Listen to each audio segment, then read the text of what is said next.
আসসালামু আলাইকুম। অধ্যবসায় ও ধৈর্যের মহিমা। অধ্যবসায় এবং ধৈর্য ছাড়া বড় কোনো লক্ষ্য অর্জন করা সম্ভব নয়।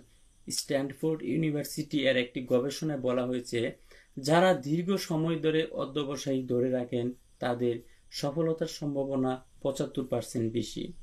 গবেষকরা এই অধ্যবসায়কে গ্রিট নামে অভিহিত করেন, যা কেবল প্রতিভার উপর নির্ভর করে না, বরং মনোবল এবং সংকল্পের শক্তির উপর নির্ভরশীল। বিখ্যাত উদ্ভাবক থমাস এডিসন বৈদ্যুতিক বাতি আবিষ্কার করতে গিয়ে প্রায় 10,000 বার ব্যর্থ হয়েছিলেন। তার ভাষায়, আমি ব্যর্থ হইনি, আমি শুধু 10,000টি উপায় শিখেছি যা কাজ করে না। তার এই অধ্যবসায়ের ফলে আজ আমরা আলোর সুবিধা ভোগ করছি।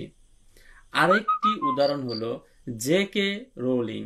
হ্যারি পটার সিরিজ লেখার সময় তিনি 12টি প্রকাশনী থেকে প্রত্যাখ্যাত হয়েছিলেন, কিন্তু তিনি থেমে যাননি। অধ্যবসায় এবং ধৈর্যের ফলস্বরূপ তিনি আজ বিশ্বের অন্যতম সেরা লেখকদের একজন। অধ্যবসায়ী এগিয়ে চলো, ব্যর্থতা নয়, শেখার পালো।